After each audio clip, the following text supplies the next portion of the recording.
Pensamiento, acción.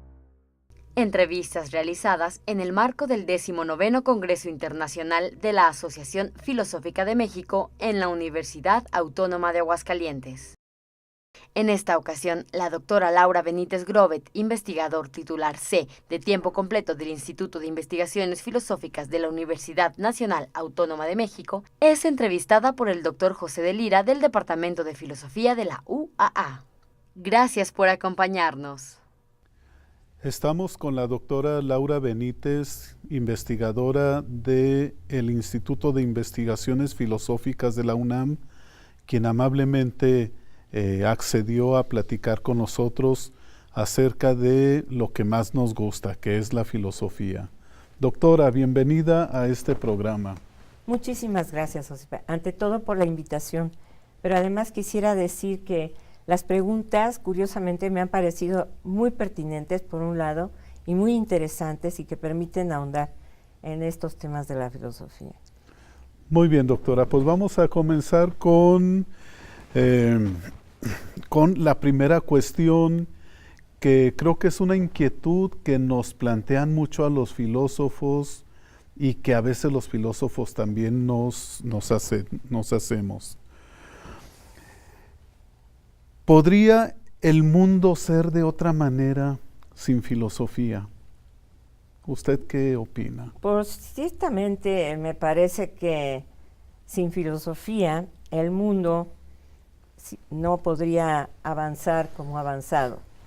Pienso que justamente en la filosofía descansa la raíz de la sabiduría humana, ¿sí? El amor a la sabiduría desde la antigüedad hasta el presente pues refiere a un ejercicio reflexivo que en la antigüedad y hasta la modernidad temprana conjuntaba todo el saber humano. Se trataba pues de un saber unitario que abarcaba todas las formas del conocimiento humano y esta perspectiva se extendió pues hasta la modernidad temprana, donde por ejemplo Descartes retoma la idea del árbol del saber como una unidad. Posteriormente, ya con Newton y con Kant, que sigue a Newton, se prescinde hasta cierto punto de la metafísica como último fundamento del conocimiento y la propuesta es que cada rama del saber o del conocimiento debe exhibir su propio fundamento, su metodología y su objeto de estudio específico. Ahí se da una especie como de ruptura del saber en ramas diferentes. Esto, por supuesto, no indica un decaimiento de la filosofía, pues el desarrollo, digamos, de la lógica y de la epistemología ha permitido en buena medida el avance tecnológico, y en este caso me refiero particularmente al de la computación. La computación no sería lo que es sin la lógica matemática que se desarrolla a su base.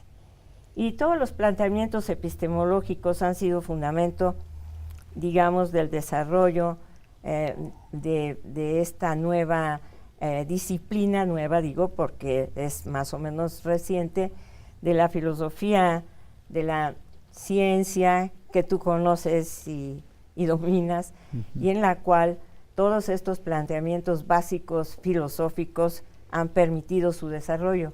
Y hoy día, bueno, pues es un área que tiene mucha aceptación y hay maestrías y doctorados en filosofía de la ciencia, pues en varias universidades.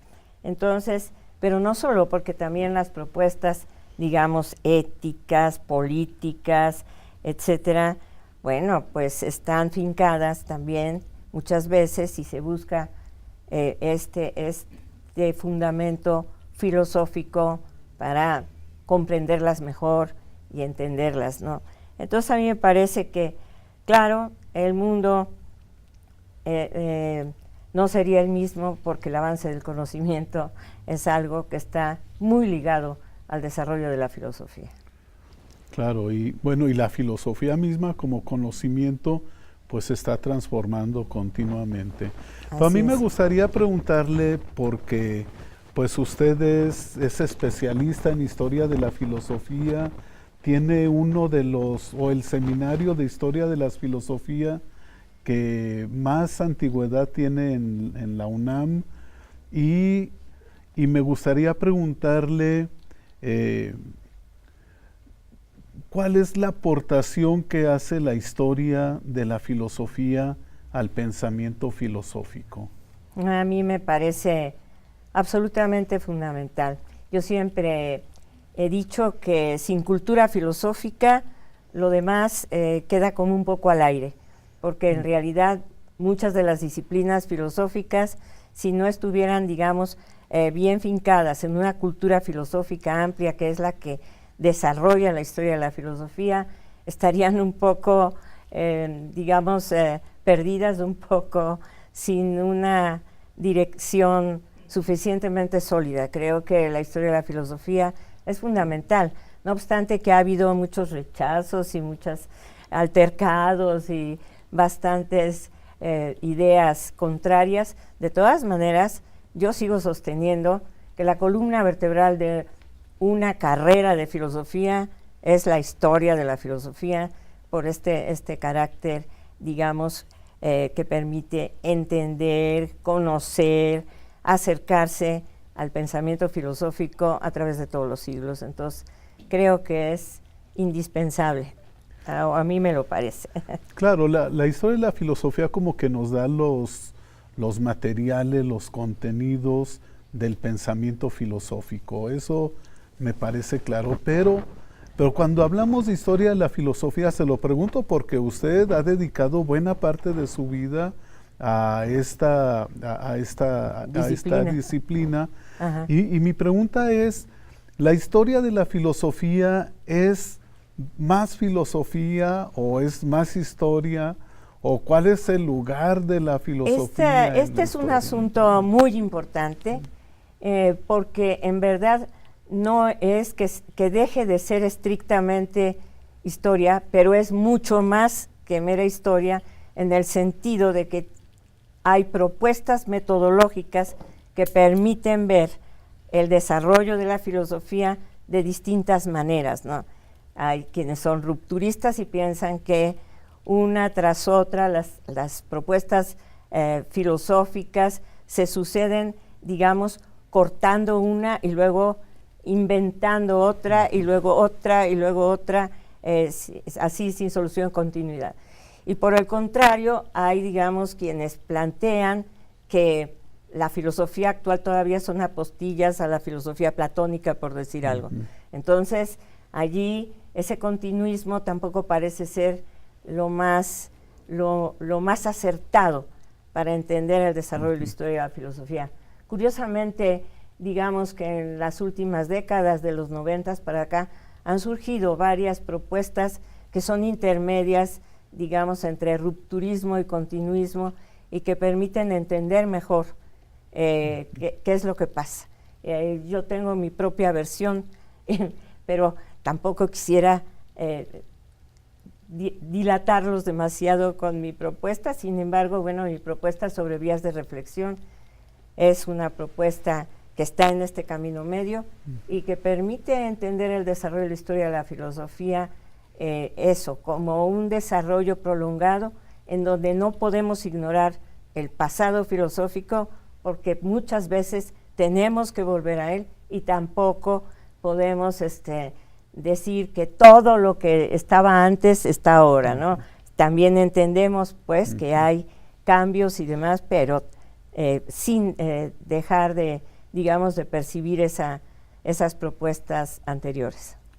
Bueno, pero usted mencionó algo, y lo mencionó así como escondido en lo que dijo, que yo creo que es una de sus aportaciones importantes, de las más importantes, yo creo, a sus investigaciones que realiza, y que usted aplica de manera excelente al pensamiento cartesiano, que son las vías de la reflexión. Sí. Entonces, la cuestión es, bueno, ¿en qué consisten estas vías, así de manera breve? Sucinta. Y Y la otra cuestión es también de acuerdo con la idea de que podrían ser unas vías aplicables a cualquier periodo de la historia, a cualquier autor, o corresponderían solamente a una etapa o a un autor como es Descartes. No, no, para nada. Es decir, la propuesta de vías reflexivas es una propuesta amplia en la cual la idea es que ninguna propuesta filosófica se puede cerrar por completo. Hay veces en que como un camino se bloquea, pero eso no significa que quede totalmente, desdibujado o destruido, sino que por el contrario, muchas veces se puede volver a recurrir a él. La perspectiva de vías de reflexión nos permite entonces incluso entender que un mismo pensador en un periodo específico, digamos por ejemplo la modernidad filosófica, puede recurrir a vías anteriores y puede ir, desarrollando la vía en la que él se encuentra. Entonces, digamos que hay posibilidad de pasar de una vía reflexiva a otra, y también hay posibilidad de desarrollar diversas vías reflexivas. Lo concibo como una especie de mapa de rutas en las cuales, hay vías pequeñas que apenas empiezan a hacer, hay vías muy grandes por las que circulan muchísimos autores, hay vías pequeñas por las que a lo mejor solamente el que está pensando en este momento está abriendo esa posibilidad, pero después posiblemente se pueda dar una transformación, eso debido a muchos factores, pero en definitiva se hace posible el poder ampliar el saber filosófico por vías nuevas. Muy bien. Perdón que no insisto más, pero es que es como un poco complejo el asunto. Claro, sí, es muy complejo, pero esto nos habla ya de una filosofía mucho más elaborada para gente estudiosa de la filosofía, pero esto mismo se lo podríamos enseñar a los niños desde primaria.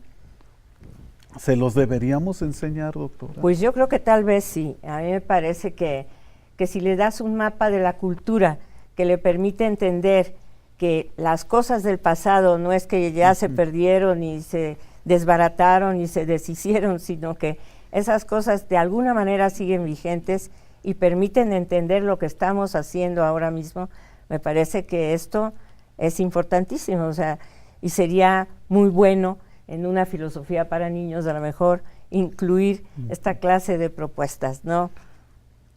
Claro. Esto también tiene que ver con la situación que se vive actualmente en la filosofía, una situación pues un poco de reticencia por parte de algunos sectores, y ya ve que en el bachillerato, se eliminó las asignaturas de filosofía, se reincorporan. ¿Usted cómo vería la presencia de la filosofía en general en para mí es absolutamente fundamental. Tuve la oportunidad de estar luchando en la Secretaría de Educación Pública porque no se eliminaran las materias filosóficas de la enseñanza media superior. Desgraciadamente, en esos momentos, las personas tal vez que estaban un poco a cargo no estaban muy interesados, y después de, muchísimos meses de trabajo, éramos 40 personas trabajando en programas y en posibilidades y en todo esto, no admitieron las materias y ni siquiera nos dieron una última entrevista. Entonces, allí creo que las autoridades tienen que pensar con cuidado que el problema es que no solamente, estrechar las propuestas cognoscitivas, sino que esté estrechando también la posibilidad de que la gente adquiera capacidades reflexivas y y una capacidad crítica que le ayude a pensar sobre las cosas que está viviendo, etcétera.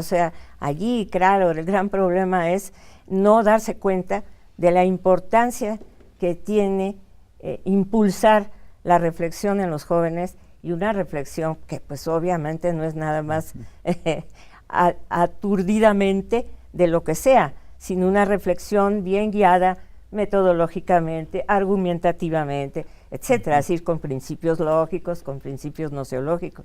Creo que es indispensable.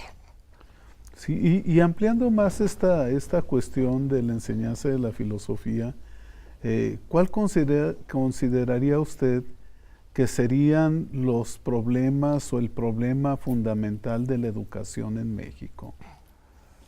Bueno, yo creo que hay muchísimos problemas, pero sobre todo creo que tiene que ver a veces, no siempre, con autoridades muy poco capacitadas para saber por dónde debe de circular y cuál es el rumbo que debe tomar la educación.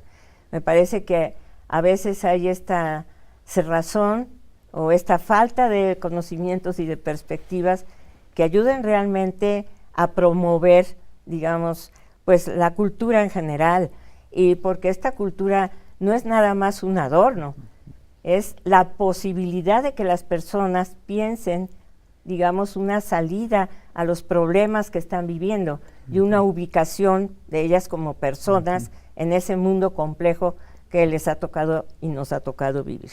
Entonces, evidentemente allí tiene que haber siempre la presencia, digamos, de las propuestas generales, importantes de la cultura para que la gente pueda ubicarse y desarrollarse ampliamente.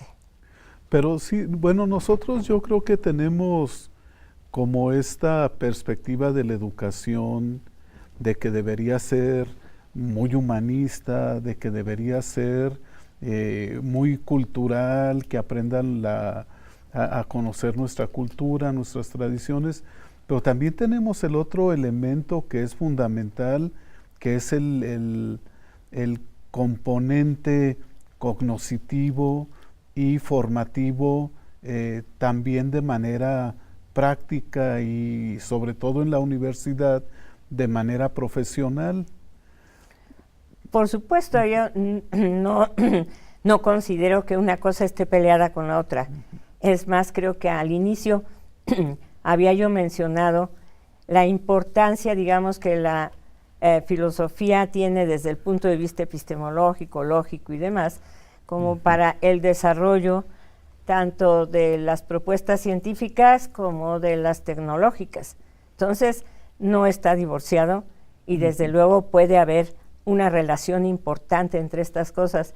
Lo viví ahora mucho con algunos amigos químicos que tengo, los cuales están muy interesados en las, digamos, en las propuestas epistemológicas de la filosofía, porque quieren, digamos, reubicar todo el planteamiento de las, digamos, nociones básicas de la química, por decir algo, ¿no?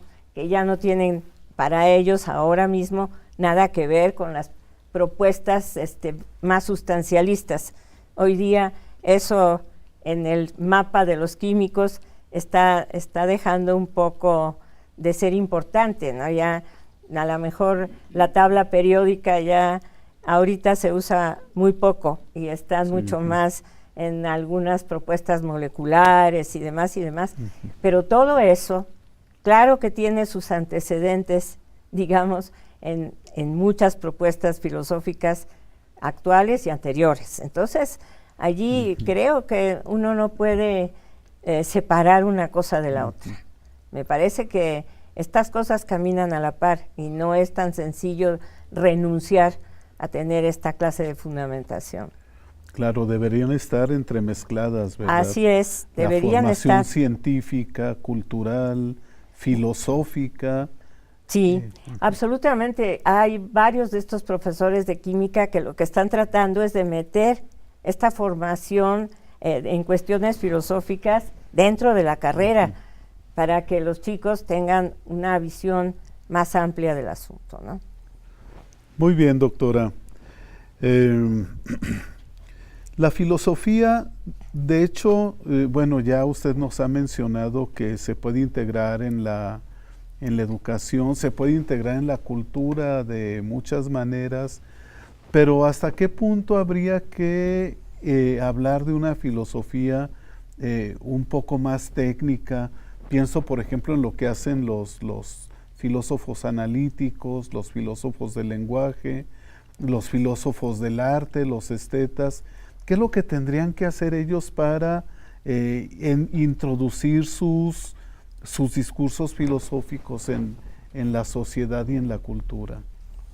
Bueno, un poco me cuesta trabajo porque esto me viene un poco a mí de fuera, pero en verdad, bueno, creo que estos intentos también son fructíferos, que desde luego no puede uno dejar de lado el análisis por completo del análisis del lenguaje, aunque claro, yo considero que tampoco se puede dejar de lado el contexto, ¿no? Entonces, pues sí, la filosofía del lenguaje, la filosofía analítica nos pueden ayudar y nos pueden proporcionar, digamos, una cierta limpieza conceptual, ayudarnos a ubicar los juicios de ciertas maneras, etcétera, pero también se tiene que tomar en cuenta ese contexto microhistórico y macrohistórico, las dos cosas, para poder seguir avanzando, porque si no, es muy posible que uno empiece a caer en repeticiones o en descubrir pues el hilo negro, ¿no? Y que no sea nada valioso y no sea nada aportativo. Hay que tener ahí en cuenta pues estos contextos culturales, me parece. Bueno, para el tiempo que nos queda para este diálogo, me gustaría preguntarle sobre usted misma, sobre su trayectoria académica. Usted, bueno, actualmente es investigadora en la UNAM, pero ¿cómo se ha desarrollado su vida académica? Bueno, yo comencé siendo profesora en la Escuela Nacional Preparatoria, en el plantel 8, Miguel Schulz, y a la par, al mismo tiempo, empecé a ser ayudante de profesor en la Facultad de Filosofía. Entonces, mi carrera llevó varios años, más de 15, bueno, 8 en la Escuela Nacional Preparatoria, 15 en la Facultad de Filosofía y Letras, tal como profesor de tiempo completo, y después estuve en estas cuestiones académico-administrativas como secretaria de la Coordinación de Filosofía, y después estuve como jefe del sistema de universidad abierto de la facultad. Y después me llamaron para la secretaría del Instituto de Investigaciones Filosóficas, y bueno, de ahí ya pasé mi plaza a investigador de tiempo completo en el instituto, y bueno, allí he estado un poco más de 35 años, con lo cual mejor no sumen, por favor. Sí. Porque, bueno, en pocos meses cumpliré 50 años en la universidad. Eso es. Pero bueno, usted es de las filósofas cartesianas más reconocidas, no solo en México, sino a nivel mundial. Bueno, cartesiana por reducirlo, pero de la filosofía moderna en conjunto. Nada más para que nos platique poquito, ¿cómo accedió usted a esta área de estudio? Bueno, fue muy interesante porque, en primer lugar, con los profesores Xirau y Luis Villoro, me fue interesando la filosofía moderna. Entonces Xirau me dirigió mi tesis de licenciatura sobre Locke y Leibniz, y después tomaba yo los cursos de epistemología con el doctor Villoro, y entonces él me sugirió que tradujera yo El mundo tratado de la luz, que no estaba traducido al español, y él me llevó su copia in folio de la Dame Tannery para que yo pudiera traducir aquello. Al principio me pareció un texto muy extraño, porque bueno, lo que yo conocía de Descartes era como más directo, más sencillo, más fácil, y esto era así como un poco complicado, era pues algo de epistemología, cosmología, bueno, una física, una serie de cosas que yo no acababa de ubicar el tratado, y decía, bueno, ¿de qué trata esto? O sea, ¿qué es lo que quiso decir este hombre aquí? Entonces, al principio dejé descansar ese libro como por 2 años, pero después me dio curiosidad otra vez y empecé a hojearlo y dije, bueno, sí, me voy a lanzar a ver, a tratar de traducir, y lo traduje, y bueno, claro, de ahí salieron ideas nuevas que pues todavía en el mundo hispano y latinoamericano no se habían dicho, porque se conocía mucho al Descartes de las meditaciones y de los principios más o menos, pero realmente no se tenía una idea, y del discurso obviamente del método, pero muy poca idea se tenía del mundo tratado de la luz.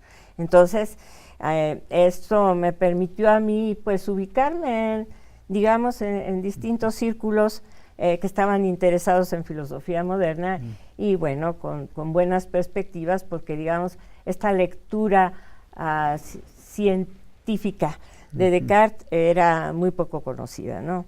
Entonces, pues sí, por ahí comencé y después me seguí, ¿no? Claro. Entonces, con muchas reuniones, con muchas amistades, con muchas gentes que pues promovieron mucho estos conocimientos, mis propios discípulos, etcétera, ¿no? Sí, de hecho, bueno, se lo pregunté porque a mí me fascina la introducción que le hizo a El Mundo, la edición, la primera edición. ¿Ya tiene más ediciones? No, se quedó en una sola. Ajá. Se quedó en una sola, que se acabó de inmediato. Sí. Lo más chistoso es que quienes compraron el libro fueron más los físicos que los filósofos. Claro. Entonces, es interesante, pero se quedó desgraciadamente en una sola edición. Sí. Pues doctora Laura, me dio gusto platicar con usted.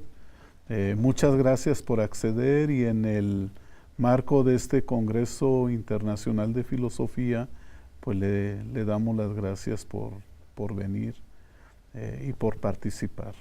No, la agradecida soy yo, en verdad, que ojalá que algunas de estas cosas puedan llegar a algunas personas a quienes les sea de utilidad lo que he dicho aquí. Bien, Muchas muchas gracias. gracias.